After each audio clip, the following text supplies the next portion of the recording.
Oke, selamat siang semuanya. Kita mulai ya kelasnya. Sebentar.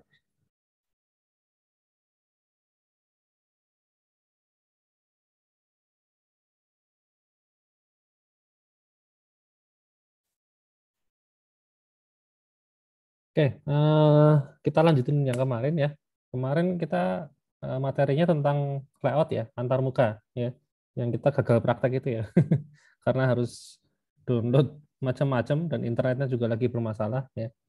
Nah, tapi yang sekarang sudah nggak masalah karena semalam saya habis coba bikin project baru, dijalanin bisa ya, lancar gitu. Jadi harusnya hari ini kita nggak ada masalah. Oke, nah untuk hari ini itu judul materinya ini ya, Android Activity dan Intent. Udah pertemuan 5 kita ternyata ya, nggak kerasa ya. Ntar lagi udah ujian aja. Oke, Android Activity dan Intent. Ya, ini apa sih? Mungkin kok apa namanya bahasanya asing sekali ya. Activity mungkin kemarin sempat saya pernah singgung ya. Activity itu ya halaman ya. Jadi satu tampilan, ya, satu halaman di Android itu diwakili oleh sebuah activity ya. Sebutannya activity gitu. Kalau web kan halaman ya, satu satu tampilan itu satu halaman. Kalau Android itu satu tampilan itu satu activity. Jadi ada activity login, activity home, activity register, activity profile, activity settings, nah kayak gitu. Ya, ya sebetulnya kurang lebih mirip dengan itulah halaman ya. Gitu. Nah, terus ada satu lagi ya, intent ya. Intent itu apa sih? Nah, activity sama intent itu apa ya? Saling berkaitan ya. Jadi kan activity itu kan dalam sebuah aplikasi Android itu activity-nya nggak cuma satu pasti ya, pasti ada banyak activity.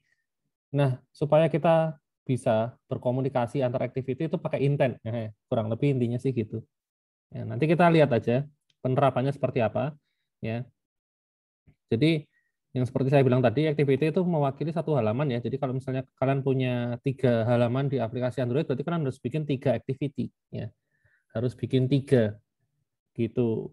Ya, misalnya ini ada login activity, registration activity, sama home activity misalnya kayak gitu. Ya, nanti apa namanya penamaan layoutnya. Jadi gini, yang namanya activity itu terdiri dari 2 buah file ya. Ada 2 file. Yang pertama file Kotlin, yang kedua file XML. File XML itu isinya adalah struktur antarmukanya yang kemarin kita pelajari. Ya. Kita taruh button di atas, terus kita taruh kolom teks di bawah dan seterusnya. Itu kan XML pakainya ya. Dan satu lagi adalah file Kotlin ya. Nah, penamaannya tuh biasanya ya, misalnya katakanlah gini, kita bikin tampilan ya, namanya activity underscore login ya .xml.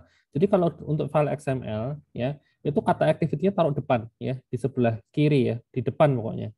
Jadi ada activity login, activity registration, activity home ya.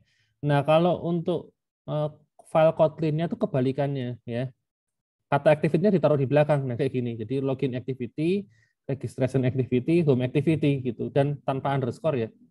Tanpa underscore karena apa namanya? Penamaan kelas itu kan ya nggak ada yang pakai underscore ya. Kalau di Java atau Kotlin itu nggak pakai underscore ya, hanya huruf kapital atau huruf kecil aja ya.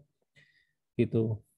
Kalau apa namanya di file XML-nya itu pakai underscore karena XML itu biasanya ya kalau kita apa namanya bikin web itu kan semua semua sintaks pakainya hurufnya huruf kecil ya, iya kan?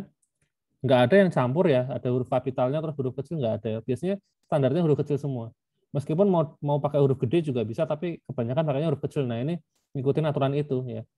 Misahinnya pakai underscore. Jadi misalnya activity login kan 2 kata nih. Nah bukan terus L-nya dibikin besar, enggak ya, tapi pakai ini underscore dipisahnya. Gitu. Jadi aturannya penamaannya beda ya antara XML dengan yang ini kelas yang biasa gitu. Tapi itu cuman itu sih sebenarnya aturan tidak tertulis ya. Kalau mau dilanggar juga boleh aja gitu. Misalnya di sini activity login kalian L-nya kasih gede gitu juga nggak apa-apa sih. Cuman ya standarnya nggak gitu ya. Kalau kalian lihat tutorial yang resmi dari Google nggak ada yang seperti itu ya. Semuanya aturannya kayak gini.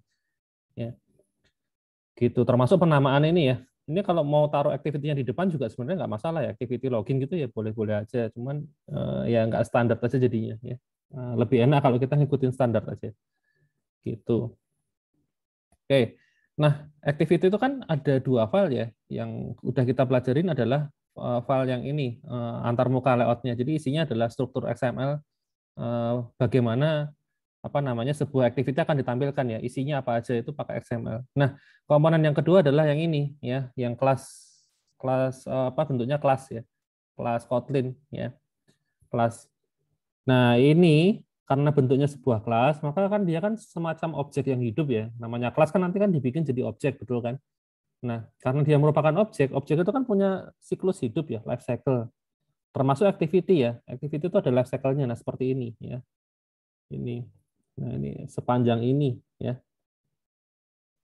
Gitu. Jadi kalau misalnya nih kalian buka aplikasi Android ya, kalian pencet. Nah, itu kan ketika ikonnya dipencet itu kan dia akan buka aplikasi. Nah, buka aplikasi itu kan berarti dia akan menjalankan salah satu activity. Ya, activity yang sudah kita tentukan sebelumnya. Ya kan? Dibuka. Nah, itu step-stepnya tuh seperti ini ya.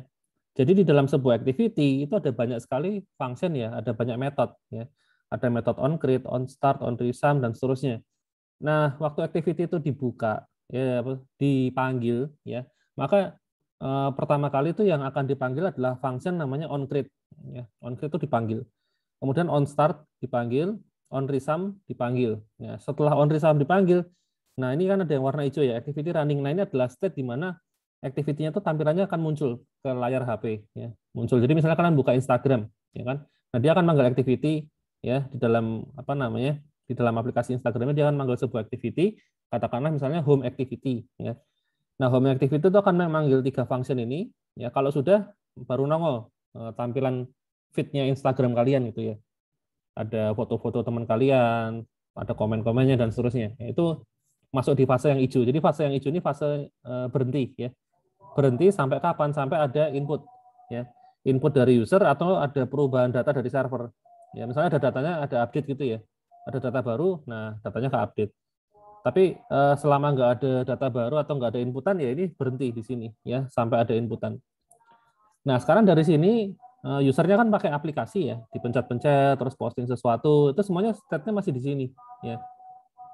Sampai akhirnya udah selesai pakai aplikasi nih. Nah udah selesai pakai aplikasi itu kan ada beberapa pilihan ya. Ketika kalian di tengah-tengah pakai Instagram ya terus kemudian kalian mau keluar tuh kan sebenarnya ada dua penyebab ya.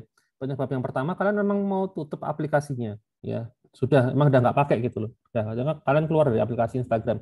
Penyebab yang kedua, kalian itu mau apa namanya? Mau cuman mau ninggalin bentar habis itu balik lagi ya. Misalnya nih tiba-tiba waktu buka Instagram kalian ada yang ngechat gitu misalnya, ada yang ngechat kalian. Nah, kalian mau balesin kan? Kalian kan keluar dari Instagram, masuk ke misalnya WhatsApp gitu ya. Kalian masuk ke WhatsApp, kalian balesin, habis itu nanti kalian back itu kan kalian balik lagi ya. Jadi kalian mundur itu kalian akan balik ke Instagram lagi. Ya. Jadi ada dua kemungkinan ya penyebab activity-nya ini berhenti. Ya, yang pertama memang berhenti selamanya, yang kedua hanya berhenti sementara. Ya. Nah, jadi di sini ya setelah apa namanya kalian berhenti ya berhenti dari apa namanya aplikasi Instagram itu akan manggil metode on pause. Nah, di sini pilihannya baru ditentukan ya. Pilihannya baru ditentukan. Jadi setelah on pause ini itu ada dua jalur ya. Bisa ke kanan, bisa ke bawah, ya kan? Jadi bisa ke kanan, bisa ke bawah. Kalau yang kiri ini biasanya anu sih, nge-crash ya. Jadi ini bukan bukan bukan pilihan dari user ya, tapi biasanya ketika mau buka buka misalnya kalian buka Instagram, terus di background tuh masih ada aplikasi-aplikasi lain gitu loh. Nah, dari Instagram misalnya kalian mau pindah ke WhatsApp, ternyata nggak kuat ya. Nah, jadi aplikasinya di-kill, baru nanti mulai dari nol lagi. Ini anu proses yang kayak gini nih biasanya kalau main game ya. Jadi misalnya saya sering nih main game ya. Main game apa namanya? Di tengah-tengah main gitu kan saya mau keluar bentar ya. Mau keluar bentar, mau apa namanya? Ngechat ya, masuk ke WhatsApp ya, chatting bentar. Habis itu saya balik ke gamenya lagi. Nah, waktu balik ke gamenya lagi, anehnya tuh saya nggak kembali di posisi di mana saya terakhir kali main game ya. Jadi waktu terakhir kali main game saya lagi di tengah-tengah hutan gitu misalnya ya. Nah, waktu saya balik ke gamenya tuh restart ya. Mulai dari loading awal lagi loh. Dari apa namanya? Landing page-nya ya. Dari apa? Muncul judulnya terus login kayak gitu mulai dari awal. Itu karena prosesnya di kill ya. Memorinya nggak kuat ya. Memorinya nggak kuat kan kalian pasti pernah ngalamin kayak gitu ya. Jadi kalau game-game yang berat, ketika kalian keluar masuk lagi itu kalian suruh mulai dari awal. Maksudnya mulai login lagi, terus loading lagi, nanti baru masuk ke gamenya kan kayak gitu. Tapi kalau gamenya enteng, ya gamenya enteng itu kalian keluar ya, misalnya main game yang enteng tuh apa, yang ringan tuh mungkin kayak Candy Crush gitu ya zaman dulu gitu. Nah itu kalau kalian keluar masuk lagi, kalian akan berada di posisi terakhir kalian pergi. Ya, kalau kalian misalnya lagi terakhir main game gitu lagi di tengah hutan gitu, keluar balik lagi ya langsung di situ, ya nggak perlu loading lagi dari awal gitu nggak. Ya. Itu semuanya tergantung ini ya memorinya. Oke, itu kan ngomongin yang ini. Ya, ini apa? Kalau yang proses guild ini apa namanya? Bukan kehendak user ya. Yang kehendak user tuh ada di sini ya. Ada yang di sini sama yang di sini ya. Gitu. Nah, jadi kalau misalnya ini apa namanya? Yang on pause itu kalau misalnya kalian hanya pergi sebentar ya, keluar sebentar terus balik lagi itu jalurnya yang kanan ini ya. Jadi usernya tuh balik ke ini, activity yang sama. Jadi misalnya tadi katakanlah nih di Instagram kalian lagi buka ini, buka settings ya. Jadi masuk ke settings activity ya. Kalian lagi mau ganti nama kalian atau semacamnya gitu. Terus tiba-tiba ingat harus chatting orang lain, ya harus ngechat apa namanya pacar kalian misalnya. Keluar bentar, ya chatting, masuk lagi, ya dia akan balik ke ini activity yang sama, ya jalurnya ke sini, serat gitu. On resum yang dipanggil, ya. Terus ya ini pakai lagi aplikasinya.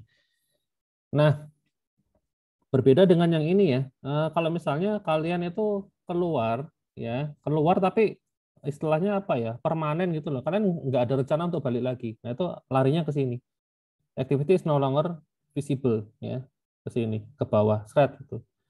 Ya, meskipun sampai sini, tapi kan aslinya tuh aplikasi akan masih ada di itu ya, di task manager kan. Istilahnya kalau kalian di Android itu ada tombol menu di bawah yang garisnya ada 3 itu kalau dipencet itu aplikasinya masih ada. Nah, itu nanti larinya ke yang sini. Ya dari sini dia ke kanan, seret, seret, seret. Nah, seperti itu. Jadi kalau masuk ke yang sini, on stop terus ke kanan, itu nanti activity-nya itu akan dibikin ulang ya, dibuild ulang, ya, terus ditampilin lagi. Gitu. Tapi misalnya nih, katakanlah kalian lagi ngetik ya di halaman settings, kalian lagi ganti nama kalian kan dengan nama yang baru dan kebetulan belum disimpan. Nah, kalau kalian itu ada di state yang ini, terus ke kanan, ke atas, terus ke kiri itu isinya akan hilang ya. Akan apa namanya? Hilang dari awal itu maksudnya nggak disimpan. Ya kan kalian lagi ngetikin tapi belum di-save gitu loh. Nah, itu isinya akan hilang, kalian harus ngetik lagi. Berbeda dengan yang ini ya. Kalau yang on pause itu kalian keluar bentar terus masuk lagi, itu isi tulisannya masih ada ya. Karena activity-nya itu masih hidup ya. Activity-nya itu masih ada, masih dipertahankan. Jadi apa namanya? Di sini ya masih ada tulisan kalian tadi yang kalian inputin jadi nggak hilang ya. Tapi kalau kalian memutuskan untuk pergi apa namanya keluar dan nggak akan kembali itu ya. Nah, itu activity-nya akan di-kill ya. Maksudnya activity-nya tuh udah dihapus gitu ya. Dipanggil on stop ini. Jadi activity-nya hilang. Nanti kalau kalian masuk lagi memang nggak akan ngeload dari awal ya, tapi activity tersebut akan dibuild ulang jadinya isi yang udah diisi sebelumnya tuh kosong ya, isiannya tuh. Gitu. Makanya kan kadang-kadang kalian ya pasti pernah ngalamin ya. Di aplikasi kalian udah ngetik misalnya posting status nih di Facebook ya, kalian udah ngetik status panjang lebar, kalian keluar ya kan. Masuk lagi kok tulisannya hilang. Nah, itu berarti dia pakai yang ini ya, on stop ya. State-nya ada di sini, on stop balik lagi ya hilang gitu loh. Tapi kalau kalian ngetik terus keluar, masuk lagi masih ada, berarti state-nya ada di yang on pause ini. Ya, gitu. Seperti itu. Ini semua yang kontrol kita ya. Jadi apakah aplikasi itu ketika user keluar itu mau dikasih on pause atau on stop itu kita yang tentukan gitu. Gitu. Jadi semua tergantung kalian. Oh, kalau misalnya usernya itu mau keluar permanen tapi tulisannya nggak pengen hilang ya. Ya itu pakailah yang ini, yang on pause aja gitu. Tapi apa namanya? Resikonya adalah memorinya akan terpakai ya, karena aktivitinya kan masih hidup, ya kan aktivitinya masih nyala gitu ya. Memorinya akan makan memori cukup gede ya. Nah, nanti salah-salah bisa di-kill sama yang ini yang di kiri ya. Jadi kalau misalnya nih ini aplikasi activity-nya masih hidup ya, padahal nggak pernah dipakai, ya udah di-kill gitu. Jadi pas balik ya sebenarnya percuma ya dari awal lagi gitu. Ya, seperti itu. Nah, terus kemudian kalau misalnya apa? Kalian ngapus aplikasi kalian dari task manager ya, di-clear gitu ya biasanya ya. Itu masuknya ke sini on destroy ya. Aplikasinya di shutdown ya. Mati gitu. Artinya kalau buka lagi aplikasinya ya ngulang dari awal, di-load dari awal gitu. Ya. Ini step terakhir ya on destroy gitu. Biar nggak makan memori ya di sini dihapus. Nah, itu step-stepnya ini apa namanya? Dari sebuah activity. Ya, metodenya itu banyak ya. Metodenya ada banyak. Oke, kemudian ini contohnya mungkin langsung saya praktekin aja ya. Kita bikin new project pertemuan 5 ya, activity Kotlin, Marshmallow, oke, finish. Kita lihat seberapa lama sekarang. Ini kan seharusnya udah nggak pakai download lagi ya.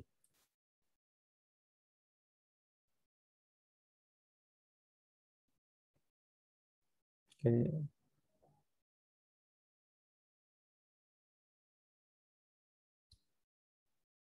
Nah, ini masih proses, tapi nggak ada kata download, jadi harusnya cepat ya, tinggal nge-build aja, configure.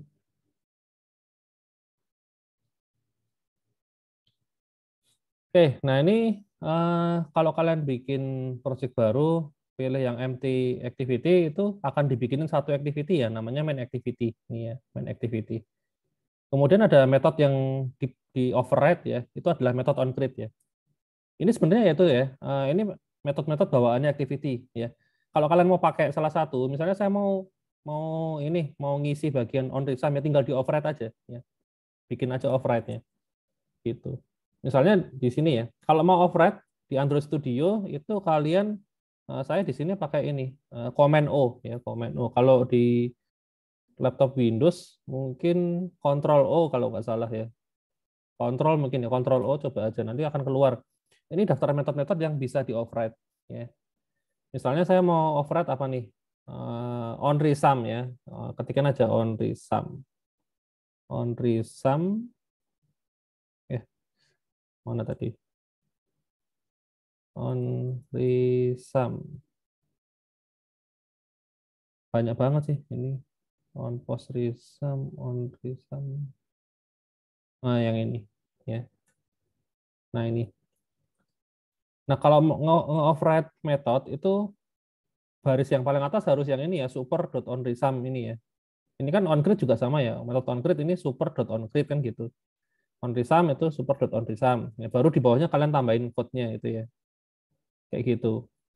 Terus kalau misalnya pas aplikasinya berhenti, itu semua data akan disimpan ya, kalian bisa nge-override ini ya, on stop ya. Jadi waktu aplikasinya, usernya keluar dari aplikasi, kalian pengen nyimpen ini semua state yang ada. Contohnya kayak di Facebook ya, kalian komen di tempat teman kalian, kalian sudah ngetik ya, terus kalian keluar ya, komennya posisi belum diposting ya, baru diketik doang. Nah, kalian terus masuk ya, nah, kalian masuk kan ada tuh apa namanya ketikannya ya kan, masih ada. Nah, itu bisa jadi kemungkinan sama Facebook itu waktu on stop ini ketikan yang baru diketik tadi itu disimpan ke database. Nah, itu kalian bisa nge-override yang bagian on stop ini ya. Ya tinggal ini aja Control O terus cari on stop ya. On stop salah. Control O on stop. Ini pencariannya tuh terlalu canggih ya. On sama stop tuh dipisah dipisah aja bisa kedetek ya. Tapi malah jadi susah. Sebentar, ada yang cara paling gampang nggak ya? On stop. Nah, ini. Nah, jadi kalau misalnya waktu usernya keluar dari aplikasi, pengen nyimpan ya tinggal ditambahin di sini ya. Do database things gitu misalnya ya. Save ke database misalnya gitu. Taruh sini gitu. Ya, itu caranya maka ini life cycle ini ya, life cycle activity itu cara makanya seperti itu. Jadi kalian bisa nge-override metode yang kalian perlukan ya. Di sini kelihatan posisinya ya. Posisinya ada di mana kelihatan ya. Ya itu tadi misalnya bedanya on pause sama on stop apa sih? Ya kalau on pause tadi ya, activity-nya masih hidup ya. Activity masih hidup, jadi masih ada objek-objeknya. Kalau mau disimpan bisa ya. Kalau on stop tadi sebenarnya anu ya, nggak bisa nyimpen ya. Ini salah saya ya. Kalau on stop kita override, ini posisi activity sudah nggak ada. Jadi kayak apa inputan teks, terus tombol-tombol itu sudah nggak bisa dibaca lagi karena sudah activity-nya sudah nggak ada. Harusnya kalau mau nyimpen ke database itu pakai yang on pause ya. Harusnya yang di override adalah yang on pause ya, on pause bukan on stop ya.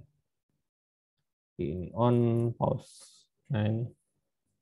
Ini kalau ini masih bisa kita baca misalnya ada button gitu ya, get text atau apa gitu masih bisa. Tapi kalau yang tadi nggak bisa, ya on stop nih nggak bisa.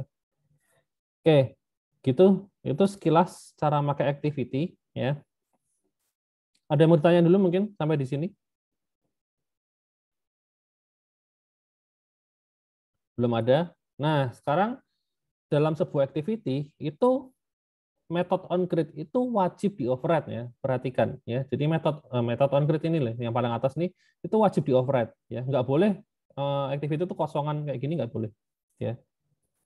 Kalau kosongan kayak gini itu dijalanin pasti error ya, dijamin ya. Saya jamin pasti error ya. Minimal harus ada onCreate. Kenapa harus ada onCreate ya? Karena di onCreate ini kita menentukan layoutnya yang mana ya. Ini layoutnya adalah yang activity underscore main ya. Bayangin kalau ini nggak saya override, nah terus main activity ini mau nampilin apa kan nggak tahu dia ya kan, nggak ada yang ditampilin berarti. Nah harus mengoverride ini onCreate. Setelah itu di dalamnya harus manggil metode ini ya, set content view ya. Set content view itu untuk menampilkan file XML ya. Jadi file XML yang ditampilin yang mana itu pakai metode ini, set content view ya. Terus dipanggil layoutnya ya, seperti ini caranya gitu ya. Jadi kalau kalian punya layout yang lain ya tinggal diganti aja activity apalah gitu, activity login itu misalnya ya, kayak gitu ya. Seperti itu. Ini wajib di override. Oke, berikutnya apa nih? Input handling. Oke, siap. Ini contohnya apa sih ini?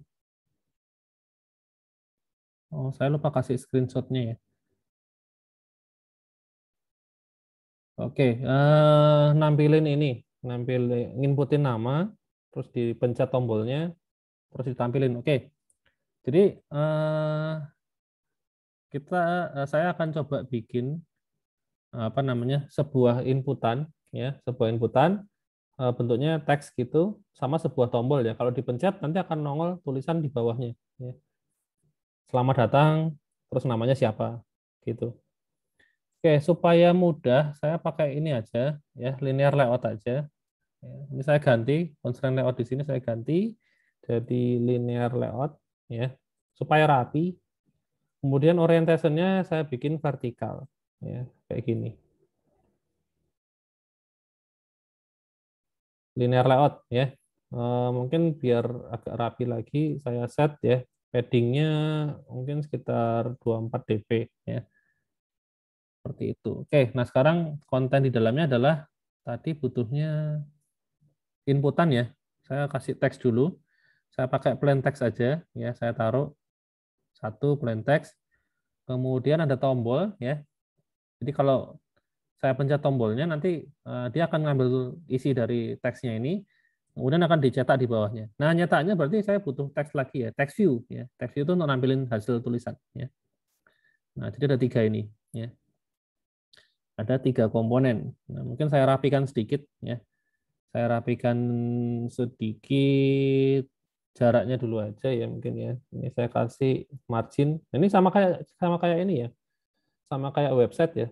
CSS ya. Untuk padding margin itu aturannya sama ya.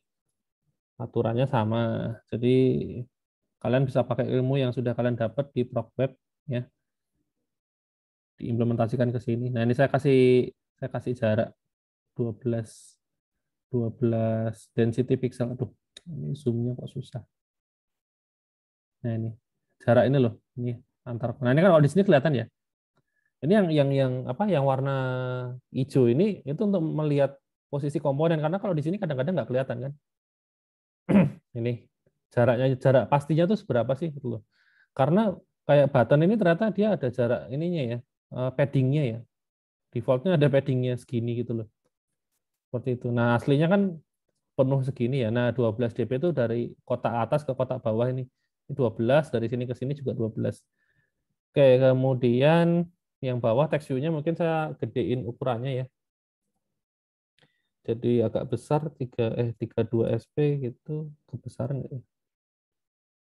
Ya nggak apa-apa lah, selamat datang siapa itu ya. 24 aja lah. Oke, segini ya.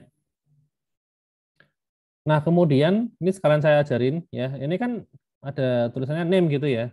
Ini bisa dikasih kayak itu loh. Kalau kolom input kan biasanya bisa dikasih masukkan nama, masukkan apa gitu ya. Nah, itu bisa kalian bikin ya. Kalau ini ya, ini tuh kan name di sini itu kan statusnya sebagai teks ya. Kalau sebagai teks ya, ini langsung saya submit gitu, nanti akan keluar namanya tuh name gitu. Name itu jadi inputannya gitu loh. Nah, itu kan enggak, inputannya kan harusnya defaultnya kan kosong ya kan. Harusnya kan kosong seperti ini ya. Supaya kalau dipencet ya masih kosong gitu loh. Karena emang belum diketikin apa-apa. Jadi ini dihapus aja ya. Nah, tapi kan jadi jelek ya tampilannya ya. Harusnya kan ada tulisan nih, masukkan username, masukkan apa. Nah, itu kalian bisa pakai namanya hint, HINT. Nah, ini. Langsung dikasih tulisan, masukkan nama, titik-titik-titik. Nah, misalnya kayak gini. Nah, ini. Ini kalau tombol, kalau edit text-nya nih saya pencet, itu akan hilang ya ini labelnya nih. Istilahnya placeholder kalau di HTML itu placeholder. Ya. Jadi tulisan yang kalau kita pencet itu hilang ya, cuman buat itu aja, ngelabelin aja. Ya, tapi ini bukan inputan. Jadi kalau saya pencet, saya submit ya pakai tombol ini, maka isinya kosong gitu. Beda dengan yang tadi, kalau tadi kan pakainya teks ya. Pakai atributnya di sini tuh teksnya. Kalau ini saya ganti teks ya. Lalu ini langsung saya submit. Itu akan keluar ini ya, masukkan namanya kan dijadikan input. Gitu. Bedanya di situ ya. Nih, pakainya hint. Kemudian untuk tombol Pak, kalau ya, Bapak tadi ketik hint langsung keluar Android hint-nya gitu ya, Pak? yang mana? Ini. Pas klik hint langsung keluar Android titik 2 hint gitu. Oh, ini otomatis yang kiri ini. Kalau kalau apa ngetikin apa namanya? Atribut itu memang anu sih, cuman cuman misalnya apa? Teks background gitu ya. Nah, misalnya background ini kan. Nah, ini kalau kalau saya ngetikin ini BACKG gini ya. Saya belum komplit, langsung saya enter. Nah, itu otomatis akan pilih yang paling atas ini. Yang paling atasnya akan dipilih. Kok di Gitu. saya nggak muncul gitu ya, Pak ya? Oh, nggak muncul. Iya. Oh, settingannya mungkin. Atau harusnya otomatis kok. Saya juga nggak pernah nyeting ini kok. Oh, pakai Harus. plugin. Heeh.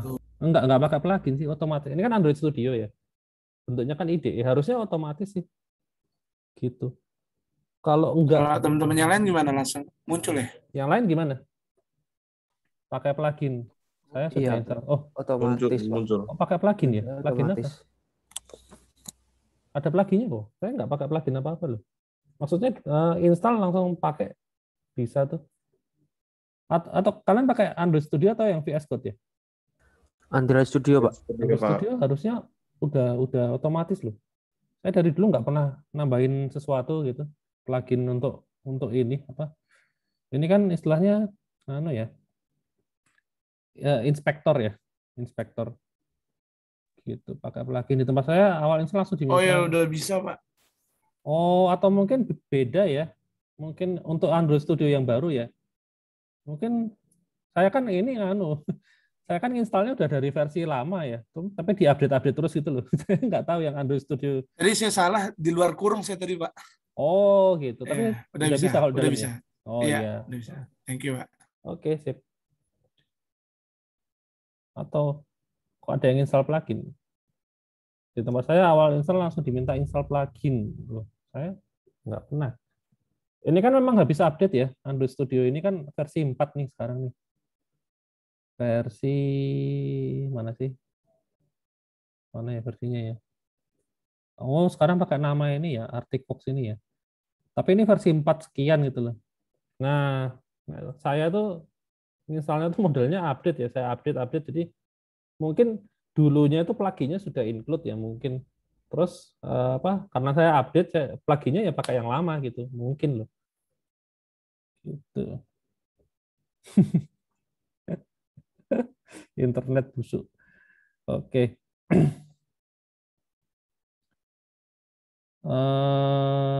Kita lanjut. Sampai mana tadi?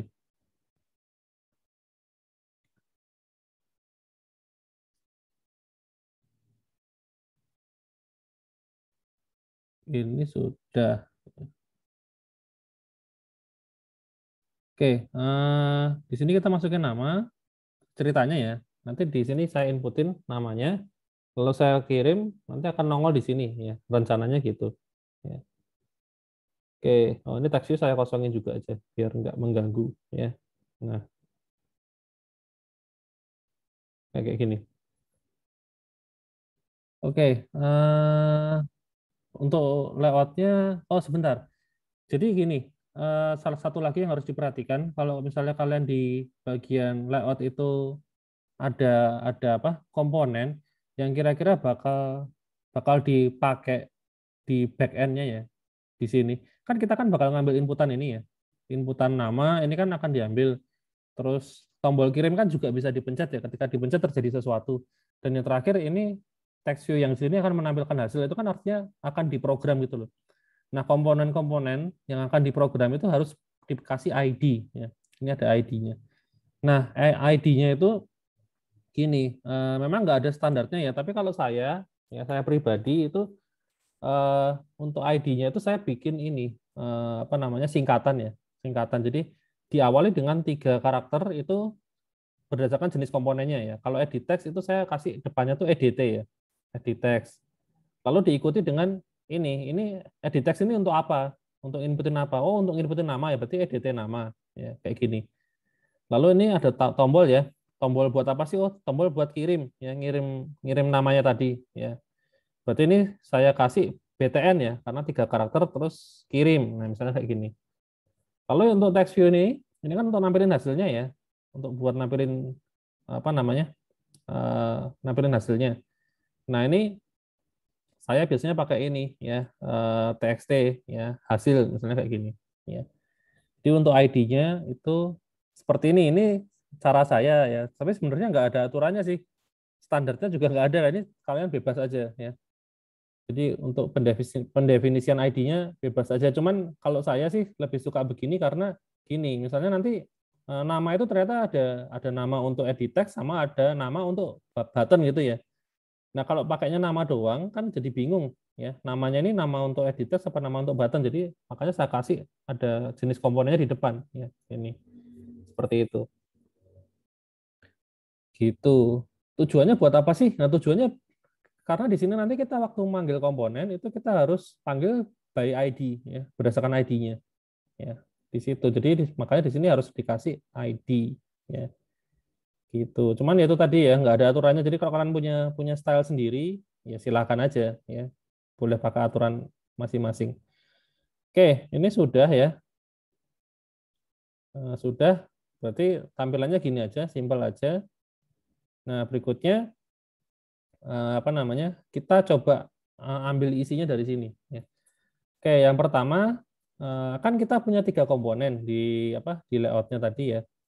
Ada edit text, ada button, sama ada text view kan, ada 3 itu. Nah, kita harus bikin 3-3-nya itu di sini juga ya. Harus bikin 3-3-nya di sini. Nah, di sini langsung saya bikin apa namanya? Pakai itu aja. Sesuai nama ID-nya ya. Jadi tadi pertama ada edit text, nama kan kayak gini kan. Nah, ya lebih bagus kalau ini sih dikasih tipenya ya edit text itu. Tapi kalau nggak mau juga nggak apa-apa. Karena langsung kita instansiasi di sini ya. Nah, caranya menginstansiasi gimana? Apakah langsung edit text gini gitu? Ya, enggak ya. Enggak kayak gini. Kalau kayak gini, itu kalian hanya bikin edit text kosong ya. Tapi edit text-nya ini bukan edit text yang ada di sini gitu loh. Jadi edit text kosong yang nggak tahu mau ditempatin di mana. Itu caranya kayak gini. Tapi kalau kalian mau ambil edit text yang ada di layout, jadi kan edit text-nya kan sebenarnya sudah ada di sini. Ya, ini loh edit text-nya tuh ini gitu loh. Mau saya panggil di sini sebagai objek. Nah caranya gimana? Pakai metode namanya find view by ID. Nah, ini. Tipenya apa? Edit text ya. Definisikan di sini. Jadi ini nama metodenya ya, find view by ID, terus tipenya taruh sini, kemudian sebutin ID-nya ya. RID, tadi namanya EDT nama. Nah, kayak gini caranya ya.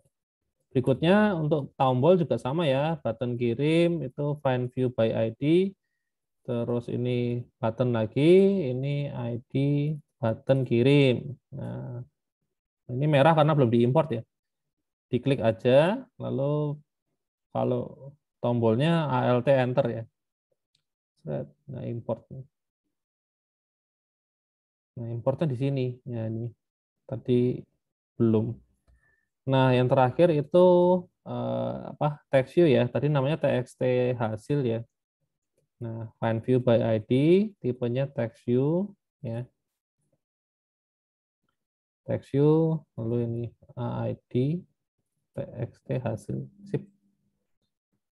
Belum diimport juga. Oke. Nah, sudah. Jadi caranya menginstansiasi seperti ini ya. Semua komponen caranya sama ya, pakai find view by ID, hanya berbeda di sini ya. Ini tipenya ya. Ini edit text, ini button, ini text view ya. Gitu aja sih caranya. Ya. Nah, terus berikutnya kalau mau ngambil isinya gimana? Ya, gampang. Misalnya mau ngambil isi dari ini nih. Mau ngambil isi dari kolom nama ya. Kita mau ambil isinya tinggal ini edt nama titik teks ya. Mana nih autocomplete-nya? Nah, nih teks selesai gitu. Mau di print ya bisa aja ya. Tinggal di print gitu misalnya edt nama dot text ya. Tambahin tuh string ya. Nah, ini selesai gitu. Kayak gini doang ya. Gitu. Terus kalau mau txt hasil gimana? Txt hasil juga sama ya. Mau ngambil isinya kayak gini ya. Pakai dot text. Kalau mau ganti isinya ya tinggal dot text sama dengan hello gitu misalnya. Simpel kan? Ya, gampang. Nah, sekarang permasalahannya adalah kita hanya akan mengambil isinya nama ini ketika tombol ini dipencet, ya kan? Tombol ini dipencet baru kita ngambil isinya nama ini loh. Nah, sekarang tombol ini supaya bisa dipencet caranya gimana? Nah, kita panggil ya button kirim di sini. Nah, terus ini yang stepnya agak panjang ya, tapi kita berterima kasih sama Kotlin ya. Di Kotlin itu prosesnya bisa dipersingkat ya, jauh lebih mudah dibandingkan kalau pakai Java. Kalau pakai Java itu caranya panjang ya, cukup panjang, padahal untuk satu tombol doang. Nah, kalau di Kotlin itu tinggal ini. Kalian panggil metode ya, karena ini jenis triggernya adalah ketika tombol itu diklik. Namanya adalah on click ya. Jadi set on click listener. Nah, ini ada beberapa pilihan ya. Cari yang ini, yang ada titiknya 3 ini loh. Nah, ini ada titiknya 3 ini. Nah, seperti ini. Nah, di sini kalian tinggal mau ngapain itu taruh di sini. Ya, ini jadi bentuknya kayak function ya. Ini kayak bikin function gitu loh. Gitu. Di dalamnya ini kalian mau ngapain ya. Oh, misalnya ketika tombol ini dipencet, saya mau nampilin tulisan yang ada di sini ke sini kan. Ya berarti tinggal saya bikin aja ya txt hasil itu saya isi dengan kata-kata selamat datang lalu diikuti dengan nama yang ada di sini kan. Ya kan? Oke, pakai dolar ya. Dolar edt nama terus teks terus string. Nah, kayak gini caranya ya. Gitu. Dolar masih ingat ya? Saya sudah ajarin kan ya. Jadi kalau pakai dolar itu kalian bisa langsung ini naruh variabel di sini ya. Tapi kalau nggak pengen pakai dolar ya, pakai cara konvensional kayak di Java ya bisa pakai tanda plus ya di sini. Nah, kayak gini ya. Setelah tanda petik dikasih plus ya. Tapi kalau mau tanda petiknya biar cuma satu doang ya gini aja. Jadi petiknya itu cuma satu di depan, satu di belakang ya selesai. Kalau pakai yang tadi kan repot ya. Tanda petiknya bisa kayak gini. Koma semoga sehat selalu. Nah, misalnya kayak gini ya. Jadi kalau variabelnya banyak pasti jadi rumit ya. Banyak plus plus plus gitu ya. Kayak gitu. Jadi lebih gampang ini ya. Nah, seperti ini. Oke, ya caranya cuma kayak gini aja ya. Jadi pakai set on click listener ya. Seperti itu. Nah, kalau sudah, kalian bisa tes ya. Di sini saya sudah ngonekin HP saya, ya. Terbaca di sini ya. Xiaomi Redmi Note 7, ya. Ini HP yang saya pakai buat ngetes. Nah, ini kalau sudah nongol di sini, itu tinggal dipencet run aja, gitu. Nah, sebelum kalian menjalankan ini, jadi defaultnya itu kalau kalian colokin langsung itu pasti nggak akan kebaca ya. Kalian harus ngaktifin yang namanya developer option, ya. Oke, saya tunjukin.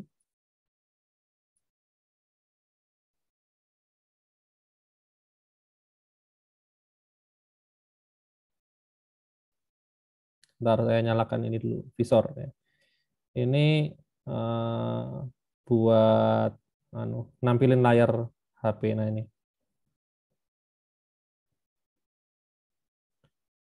Oke, nah ini masuk settings ya. Masuk settings. Biasanya itu kalau defaultnya tuh pasti kalau kalian cari belum ada ya developer option ya. Tapi kalau sudah diaktifkan, kalau di Xiaomi itu ada di additional setting ini ya. Additional setting, lalu nah ini ada developer option. Tapi menu ini defaultnya nggak ada ya. Harus diaktifkan dengan cara ini. Masuk di bagian about biasanya. Lalu kalau Xiaomi itu kalau nggak salah di ini ya. MIUI, nah ini. MIUI versionnya ini dipencet berkali-kali. Nah, itu akan nongol tulisan kan. Tadi akan nongol you are developer tadi. Saya coba lagi. Nah ini, no need, you already a developer. Gitu. Ini dipencet berkali-kali kalau Xiaomi ya, bagian MIUI version. Kalau Samsung itu kalau nggak salah di bagian build number atau kernelnya, ya kernel number antara itu, ya dipencet berkali-kali. Nanti akan muncul notifikasi developer optionnya sudah aktif. Nah kalau sudah aktif, kalian masuk ke menunya developer option, ya di sini ini dinyalakan ya. Ini kalau nggak dinyalakan ya percuma ya dimatikan gini, disconnect ya. Salah nih.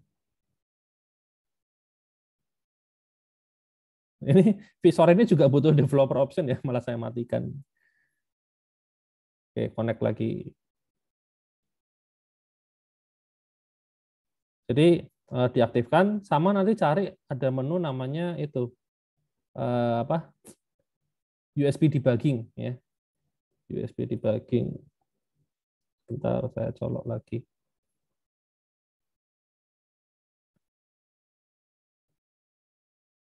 Salah. Visor. USB, USB debuggingnya mati. Oke.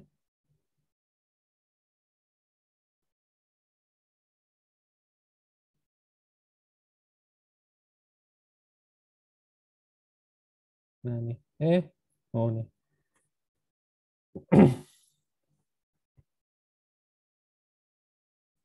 Udah, uninstall. Install.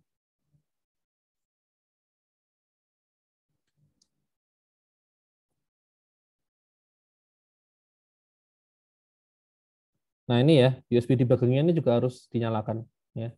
Sama ini, install via USB. Gitu. Sama satu lagi itu permission ya. Permission install di luar Play Store itu loh. Cuman saya lupa tempatnya di mana. Kayaknya bukan di sini sih. Nah, nanti tiap merek juga beda-beda. Nanti kalian cari aja sesuai merek HP kalian ya. Gitu. Oke, nah kalau sudah ini saya coba tes ya. Saya jalanin langsung di HP ya. Ini saya run, dia akan nge-build. Biasanya pertama kali emang lama ya nge-build-nya ya. Makan waktu lama.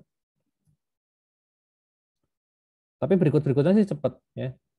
Karena ini dia nge-build semua komponen ya. Di-build. Nah, nanti kan kalau nge-build yang kedua kan hanya komponen yang berubah aja yang di-build ya. Jadi misalnya source code di sini berubah ya ini di-build file ini di-build ya. Yang lainnya enggak perlu ya. Gitu. Seperti itu. Oke, sambil nunggu mungkin ada yang mau ditanya dulu nggak?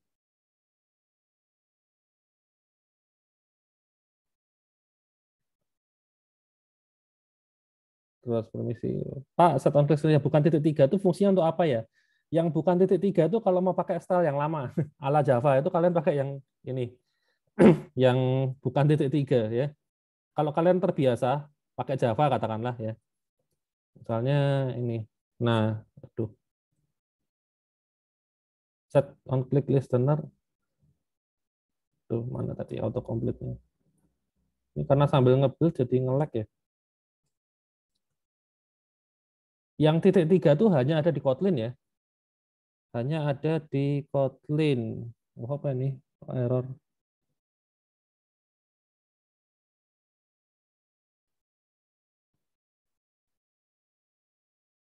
Kok failed? Oh, sorry. Ini karena saya edit. Bentar, jangan-jangan ini di tempat saya juga itu. Di HP-nya belum saya kasih permission install via USB. Oh, sorry. Ternyata ada ininya, ada apa? Nongol notifikasinya ini ya. Tapi nggak saya. Nah ini loh, ini harusnya saya pencet. Nah, jadi tadi nggak nginstal. Nah ini ya hasilnya. Kalau saya ketikin nama di sini, ini Adi gitu, saya pencet tombol kirim. Nah, selamat datang Adi ya. Terus saya ganti Nugraha. Saya pencet kirim. Nah, Nugraha. Sudah bisa ya baca input, terus nge-trigger tombol sama nampilin hasil ya, seperti itu. Oke, balik lagi ke pertanyaan yang tadi ya. Kalau yang on-click listener yang bukan titik 3 itu buat apa? Nah, itu sama aja fungsinya ya, cuman cara bikinnya beda ya. Kita harus pakai mengimplementasikan interface ya. On-click listener. Nah, ini kan ada dua macam nih. Ada yang pakai titik 3, ada yang enggak. Selalu kayak gitu ya. Yang bawahnya juga nih on context click listener juga sama. Ada yang tanpa titik 3, ada yang harus pakai titik 3. Ini juga sama ya. Nah, kalau yang ini, ini kita harus mengoverride ya. Harus mengimplementasikan ini dulu ya. Listener yang tipenya on click listener ya. Seperti itu. Nah, di sini langsung saya bikin view.onClickListener gitu. Nah, di sini caranya begini. Sorry. Ini kayaknya ada ini metode onClick. OnClick. Bentar.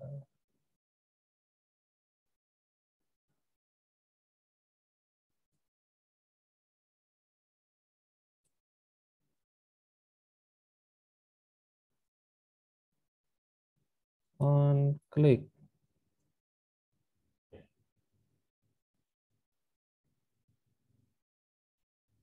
Nah, kayak gini. Nah, di sini baru kita ini apa namanya? Baru kita taruh hasilnya di sini ya. Seperti itu. Sama sih fungsinya kayak gini. Cuman ada tambahannya ini ya. Agak lebih panjang. Gitu. Ini cara Java kayak gini. Di Java sebenarnya lebih panjang lagi karena di Java itu kita harus bikin kelasnya dulu ya. Jadi saya harus bikin di sini misalnya namanya tuh kelasnya button kirim on click ya. Dia harus mengextend ini ya. Nah, harus mengextend ini, taruh sini ya. Gitu. Seperti itu. Nah, di sini saya harus mengoverride metode namanya override function on click. Nah, kayak gitu ya. Nah, ini. Nah, kayak gini nih. Nah, baru nanti di sini saya taruh di sini ya. Saya taruh di sini. Button kirim on click. Nah, kayak gini. Nah, kayak gini caranya ya. Kayak gitu. Lebih ribet kan? Lebih panjang ya. Harus bikin kelas baru ya. Habis itu kelasnya itu taruh ke sini ya, seperti itu. Ya. Itu di Java ya. Nah, kalau mau tetap pakai style Java di Kotlin bisa disediakan. Tapi kalau saran saya sih pakai yang ini aja. Ya. Ini kan lebih ringkas ya. Langsung ke function yang intinya aja ya. Gitu langsung kalian tulis perintah source code-nya di sini. Ini namanya istilahnya lambda ya. Mungkin ya agak sedikit asing ya. Kok bisa kita bikin function di tengah-tengah ini ya. Ini kita punya objek button kirim. Terus kita panggil function ini set on click listener. Lah di dalam function set on click listener kok kita bisa mendeklarasikan function baru di sini. Nah, itu istilahnya namanya lambda ya. Lambda. Gitu. Memang teknologi baru seperti itu ya. Gitu. Di bahasa-bahasa pemrograman sebagian besar udah diupdate supaya support kayak gini ya. Termasuk di Java dulu nggak bisa, sekarang sudah bisa. Oke, gitu. Itu part yang pertama. Ada pertanyaan mungkin sampai di sini sebelum kita masuk ke intent? Pak mau tanya Pak, Oke. kalau tadi kan tampilnya memang di satu page yang sama. Ah, Kalau misalnya kita pengen masukin nama di sini, tampilnya di page lainnya, memungkinkan nggak Pak? oh mungkin. Itu yang akan kita bikin sekarang. Oh, oke. Itu pakai intent. Nah, Oke, kita Pak. butuh bantuan intent. Ya. Intent itu supaya kita bisa pindah activity. Ya. Ya, kita langsung bikin aja kalau gitu. Ya. Oke, kita nggak akan nampilin di sini ya. Di sini berarti saya hapus text view-nya ini ya. Saya delete. Ya, jadi hanya ada masukin nama sama kirim. Ya. Kemudian nanti hasilnya akan dikirim ke halaman yang lain. Berarti kan kita harus bikin halaman baru nih. Ya kan? Kita bikin layout baru. Saya bikin layout baru.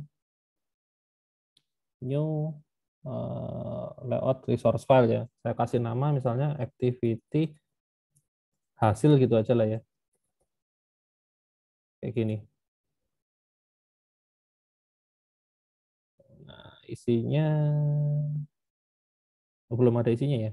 Kosong ya. Oke, saya kasih satu text view pakai constraint aja ya. Karena isinya cuman satu doang dan saya nggak butuh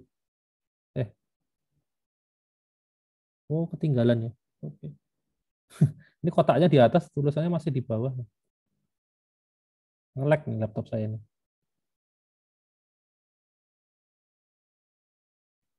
Oke, ini ya text view-nya ya. Lalu kayak tadi ya, ID-nya saya kasih sama kayak tadi aja, txt hasil.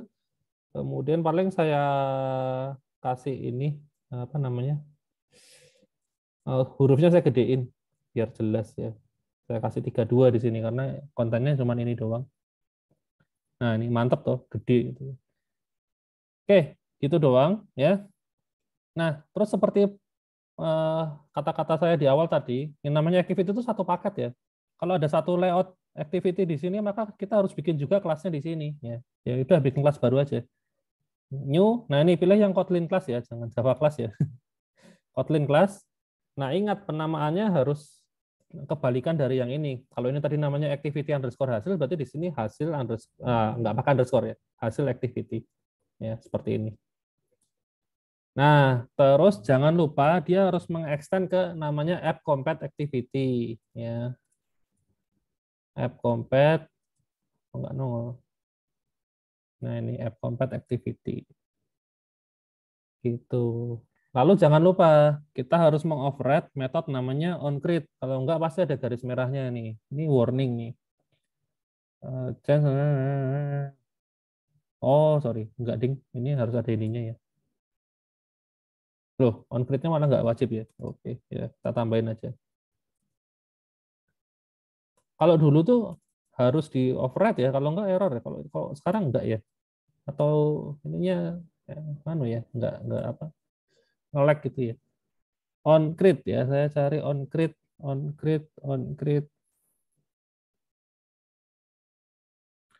Kok banyak sekali sih. OnCreate doang. Nah, ini OnCreate doang ya. Wah, kok panjang banget ini. Override saya ini yang 2 parameter ya. Butuhnya satu parameter aja. Ini saya hapus. Ini juga saya hapus. Nah, terus jangan lupa di dalam onCreate kita harus ngapain? Kita harus menentukan layout-nya ya, pakai metode setContentView ya. Nah, ini. Lalu kita panggil tadi R layout, lalu namanya activity hasil. Oke, sudah. Selesai, kita sudah bikin activity baru ya. Yang menampilkan halaman yang ini. Activity hasil. Nah, ini. Nah, sekarang, ini step yang nggak boleh terlewatkan, biasanya sering lupa. Kita kalau bikin activity baru, kita harus daftarin dulu activity-nya di sini ya. Nah ini, harus didaftarkan di sini, jangan lupa. Nah, ini saya pernah jelasin di pertemuan 3 ya. Gunanya manifest tuh, dia mendaftar semua activity yang kita punya. Ya, di sini, ini kan sudah ada activity yang main activity nih. Default-nya kan sudah dibikinin. Nah, kalau kita nambah activity baru kan di sini nggak otomatis nambah ya, kita harus bikin nulis manual ya, activity, lalu nah nih hasil activity, lalu ditutup. Ya udah gini aja ya. gitu. Supaya sih ini untuk alasan keamanan ya. Jadi supaya nggak ada activity ilegal yang kalian bikin tapi nggak didaftarin terus diam-diam dia misalnya ya nyuri data atau apalah gitu. Kayak gitu. Untuk alasan keamanan. Ya. Ini harus ditambahin. Ini kadang sering lupa ya. Banyak yang lupa ya kalau Pak, baru belajar. Ya. sorry Pak, saya ketinggalan tadi yang buat kelasnya Pak. Kenapa? Saya ketinggalan tadi yang buat kelasnya. Jadi Kenapa? kan klik kanan terus kelasnya terus pilih yang Kotlin. Nah habis itu ini diisi ini, ngetikin ini hasil activity, terus ini app compat activity. oh itu diketik manual ya? App Manual. compat activity. Ini juga sama. Ini kalau mau sih bisa copy dari yang sini aja sih. Nah ini copy aja. Ya. Fungsi yang dari main activity ini di copy, taruh sini gitu nggak apa-apa. Tinggal ganti bagian ininya aja. Activity underscore hasil. Gitu. Oke Pak. Sip. Oke, berarti activity-nya sudah jadi semua ya. Sudah jadi semua. Nah sekarang problemnya adalah kita mau ngirim kan dari sini ya, dari main activity kan kita ngambil ini nama. Oh, berarti ini kita hapus ya. Ini hasil kan sudah nggak ada. Saya hapus, ini juga saya hapus karena komponennya sudah hilang ya. Dari main activity ya saya hapus. Oke, sekarang kita hanya punya dua komponen ya, edit teks nama sama button kirim ya. Kita ketika buttonnya itu dipencet, kita akan ngirim isi dari nama ini ke activity yang sini kan. Ceritanya kan gitu. Oke. Nah, caranya gimana sih? Ya, pertama-tama kita butuh bantuan yang namanya intent ya. Intent itu apa sebenarnya? Intent itu sebenarnya kayak kalau diibaratkan kayak itu, kayak amplop lah ya, kayak paket gitu loh. Jadi dari sini itu kalau mau manggil activity yang ke sini, yang ada di sini itu harus ngirim paket gitu loh. Kalian harus ngirim surat ya, paket. Ya. Paketnya tuh apa? Dikirim oleh siapa dan ditujukan untuk siapa. Nah, intinya kayak gitu, ya. Jadi kita bisa bikin ya intent baru di sini ya. Intent saya kasih nama intent gitu aja lah. Intent lalu new intent seperti ini ya. Nah, waktu deklarasi ini import dulu. Oke, sudah diimport. Nah, waktu deklarasi ini itu harus dijelaskan ya, harus dijelaskan pengirimnya siapa. Ya, dan penerimanya siapa. Nah, pengirimnya itu kan adalah ini ya, main activity ya. Nah, kebetulan intentnya itu ada di dalam main activity, kita bisa tulis dengan cara seperti ini, this gitu ya. Seperti itu karena pengirimnya adalah main activity itu sendiri. Dan kebetulan intentnya kan ada di dalamnya. Ya udah tulis aja this. Itu parameter yang pertama. Lalu parameter yang kedua adalah kita mau ngirim kemana ya. Nah, kita kan mau ngirim ke sini. Aduh. Namanya kan tadi hasil activity ini ya. Nah, ini. Nah, maka kita bisa ketikin di sini hasil activity. Nah, cuman kita nulisnya nggak bisa seperti ini ya, karena ini kan nama kelas ya kan. Nama kelas kan nggak boleh jadi parameter. Yang boleh jadi parameter itu kan variabel ya kan, atau sebuah nilai. Ya, kalau nama kelas nggak bisa, dikiranya kalau kita mau ngirim kelas kan nggak boleh dipakai. Nah ini ada caranya ya, caranya kayak gini. Hasil activity lalu dikasih titik 2. Ya, ini emang harus diapalin ya kayak gini ya. Class.java. Nah kayak gini caranya ya. Ditambahin yang ini. Yang saya blok ini. Gitu. Jadi nama kelasnya lalu dikasih embel-embel titik 2 dua kali, titik 2-nya 2 kali seperti ini. Lalu ini class.java gitu. Oke, nah berikutnya kita kalau mau manggil halaman lain, kita mau ngirim ini ya. Ini kan kita sudah bikin intentnya. Lalu intentnya mau kita kirim caranya gimana? Nah, panggil metode namanya start activity. Nah ini. Lalu kita kirim intentnya ke situ. Selesai. Ya, gini doang. Ya, simple ya. Coba saya run ya. Saya run, hasilnya seperti apa? Kita lihat dulu. Ya.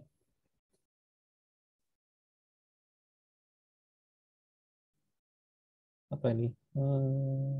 Oh, cancel. Pencet kayaknya. Nah, kalau yang berikutnya cepet ya. Nah, ini kan hasilnya seperti ini ya. Saya misalnya ketikin Adi gitu, saya pencet thread. Nah, pindah ke halaman activity yang kedua.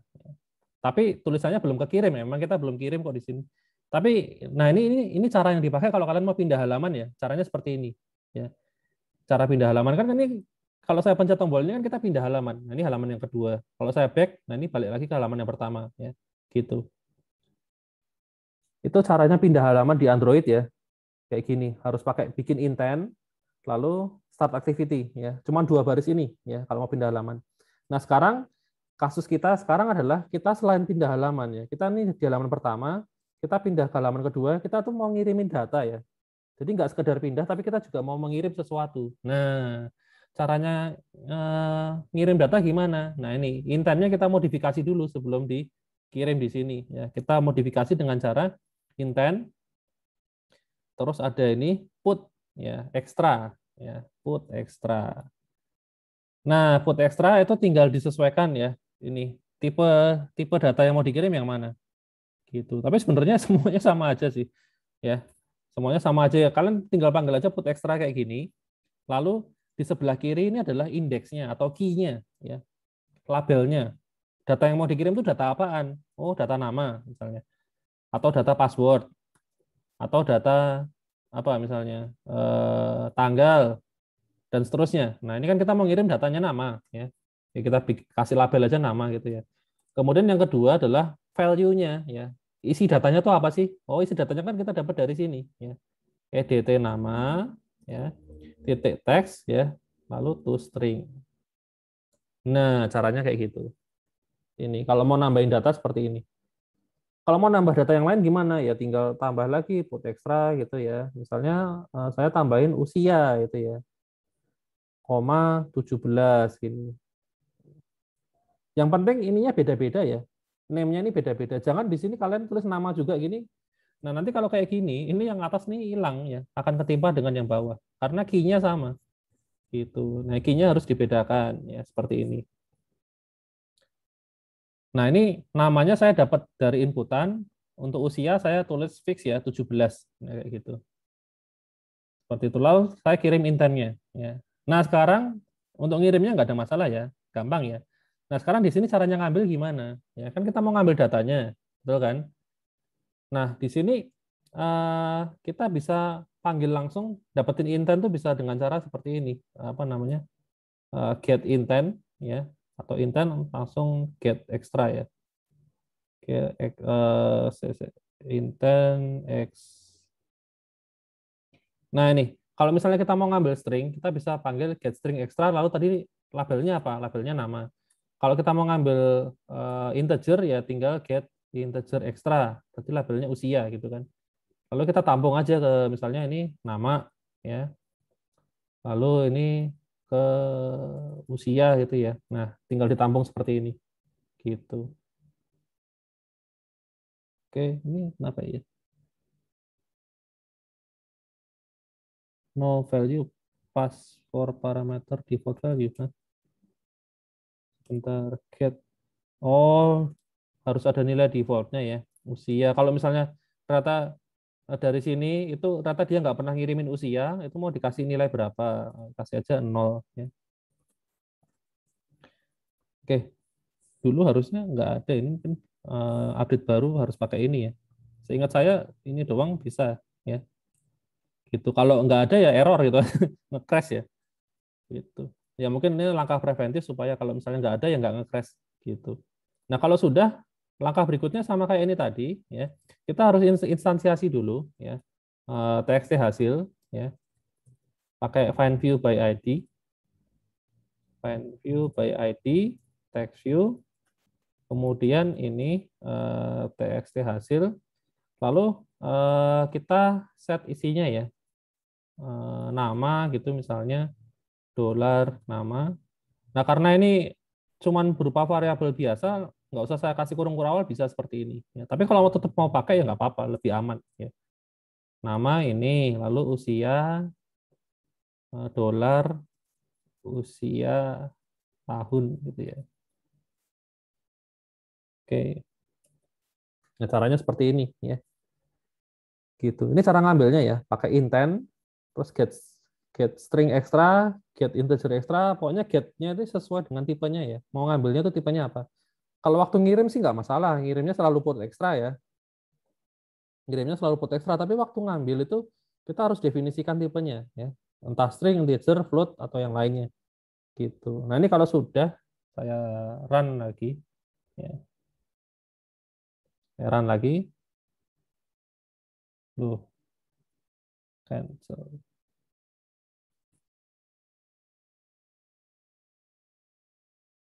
Nah, lebih cepat kan? Kerasa kan? Nah, kalau nge-build yang berikutnya nggak lama kayak pas pertama tadi kan. Oke, saya apa namanya? Coba di ya Adi aja. Saya kirim thread. Nah, keluar ya, nama Adi ya, usia 17 tahun. Saya back, saya ganti Nugraha. Thread. Nah, ini nama Nugraha usia 17 tahun ya. Seperti itu caranya ya. Jadi untuk ngirim pakai intent terus pakai put extra ya, kasih label ininya. Nah, labelnya ini kan dipakai buat ngambil di sini ya. Nah, ini harus sama ya. Nama, usia harus sama persis ya. Case sensitif, jangan di sini namanya N-nya gede itu nggak bisa ya, harus sama. Ini juga sama. Usia nggak boleh usianya U-nya gede ya, harus kecil gitu. Terus ditampilin. Selesai. Oke, ada yang mau ditanyain mungkin? Kayaknya sudah habis materinya ya. Terakhir kayaknya untuk pertemuan ini intent ya. Iya.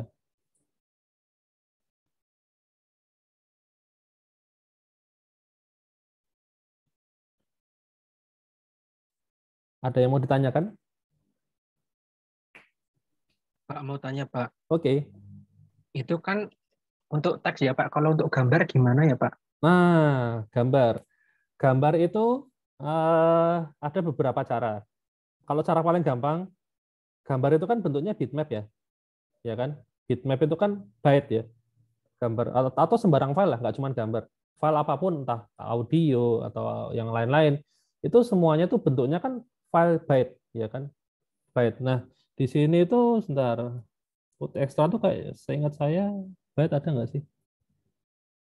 Oh, byte ada sih, bisa langsung dikirim berarti. Misalnya foto gitu ya, foto gitu ya, langsung gambarnya tadi kan kalau di apa namanya di Android itu biasanya formatnya bitmap namanya ya, namanya bitmap. Nah, ini bitmap ini loh. Nah, bitmap seperti ini.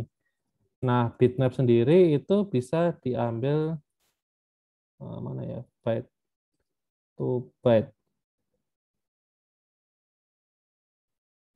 Sebentar, atau ini file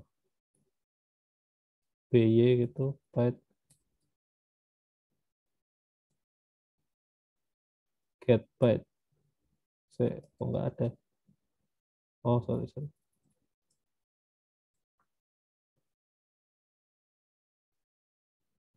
Saya Oh, ntar kayaknya harus pakai itu bitmap factory. Tapi intinya gini, kalau gambar itu kan bentuknya BMP ya, tipenya bitmap. Nah, BMP nanti dikonvert ke byte ya, dikonvert ke byte terus dikirim di sini BMP-nya, gitu. Itu cara yang pertama ya, karena ini put extra ternyata sekarang support byte. Kalau enggak ya, yang namanya file byte itu bisa kita convert ke dalam bentuk string ya, itu bisa. Pakai namanya base64 ya. Nah, saya lebih sering pakai yang itu, pakai yang base64 karena universal.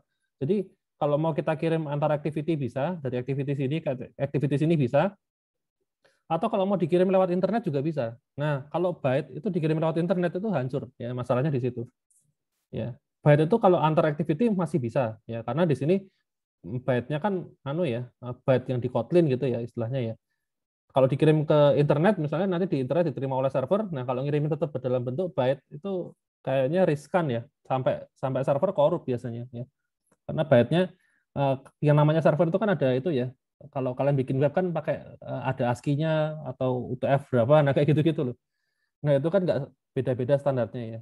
Nah, untuk mengatasi itu, makanya saya lebih sering pakai yang namanya base64 ya. Base64 ini string ya, string hasil konvertan dari byte ya. Nanti mungkin sambil jalan saya ajarin, tapi untuk pengantarnya ini ya namanya base64 ya.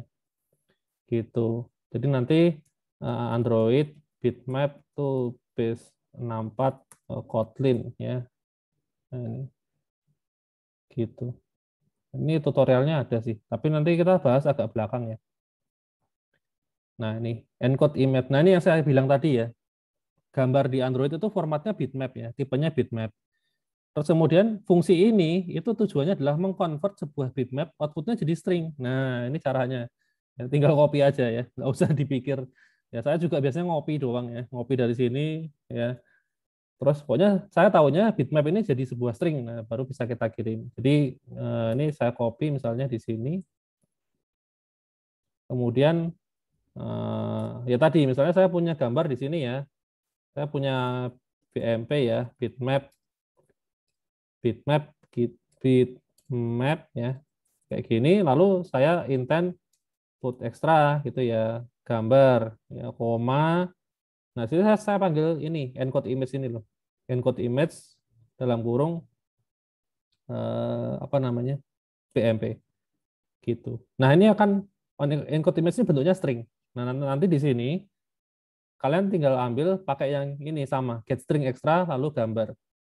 Nah, tapi kan dapatnya kan masih berupa string. Nah, kalian harus cari fungsi untuk decode image-nya juga. Nah, ini ada nggak ya? Ini encode image kan. Coba decode.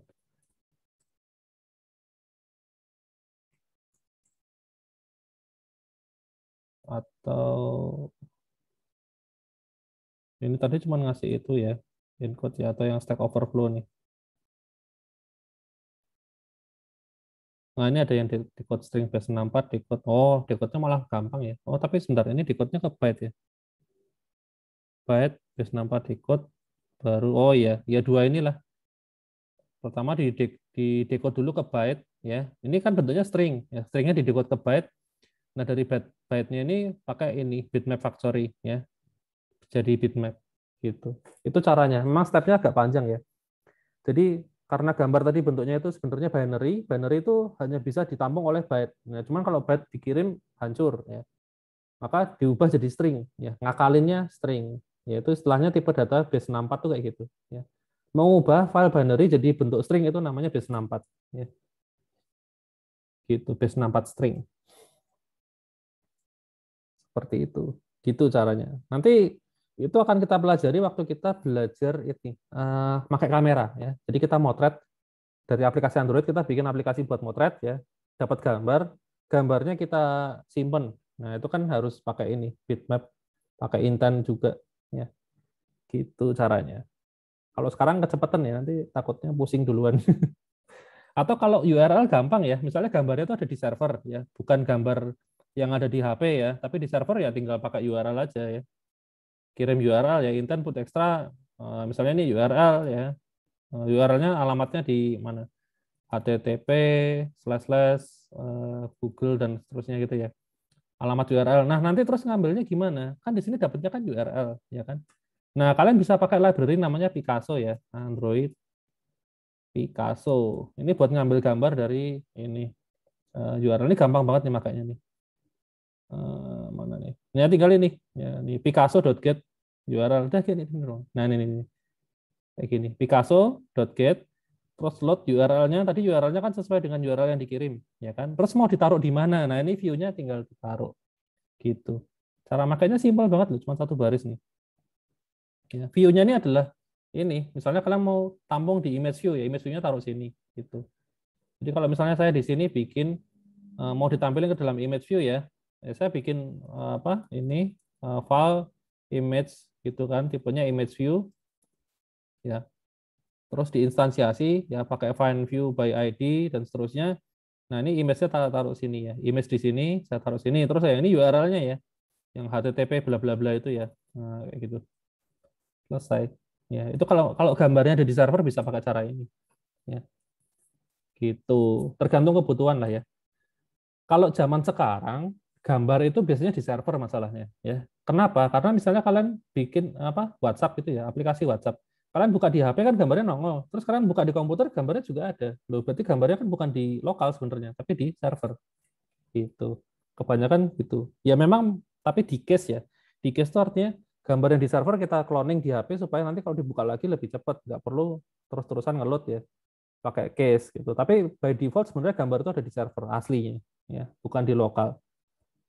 Begitu. Ini caranya ya. Picasso ini library third party sih. tapi ya banyak dipakai, lumayan bagus. Karena gampang, cuma satu baris doang gitu. Ya.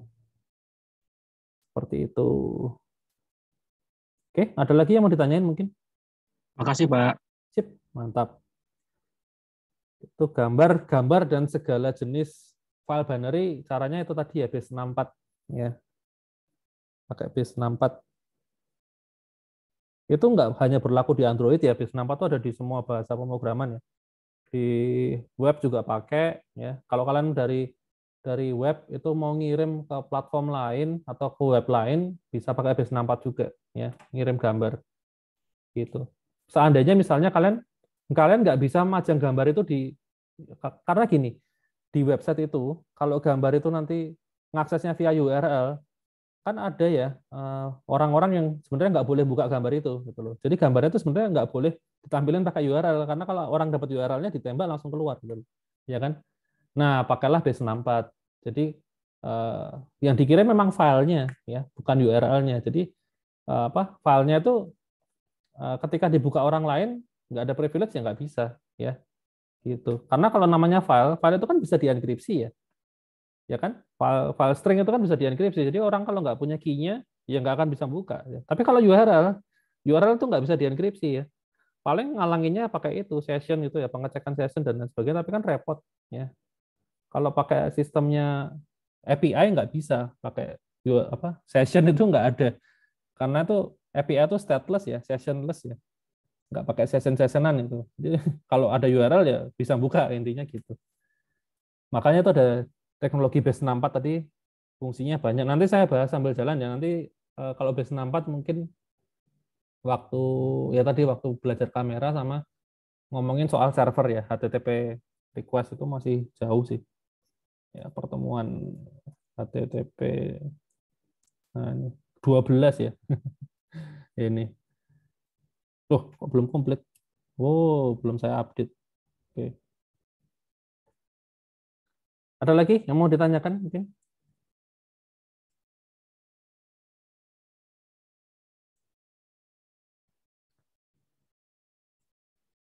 Tidak ada? Oke, ya sudah. Kalau nggak ada, oh ya sebentar. Saya jelasin dulu untuk yang latihan minggu ini ya.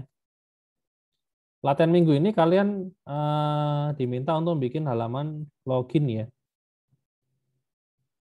Login. Mana tadi? Sebenarnya cuma tinggal ngelanjutin dari yang ini tadi sih. Kalau tadi kan saya hanya masukin nama ya. Di sini kalian diminta masukin nama, username sama password. Nah, cuman jangan lupa ditambahkan validasi ya. Jadi dibikin statis aja, misalnya username-nya harus admin, password-nya 1234 misalnya kayak gitu. Artinya kalau masukinnya salah, ya nggak keluar gitu ya. Nggak keluar. Jadi gini aja deh.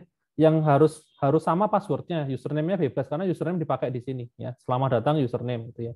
Password-nya itu 1234 ya, harus 1234. Jadi supaya ada pengecekan. Gitu. Jadi kalau passwordnya asal masuk ya percuma, ngapain dibikin password ya. Nah, passwordnya nanti tolong dicek ya. Itu ada pengecekan, bikin aja 1234 gitu ya untuk passwordnya. Itu aja sih. Gitu. Tinggal tambahin if else ya. If passwordnya 1234 baru ya panggil activity baru. Gitu. Oke, ada yang mau ditanyain mungkin sampai di sini?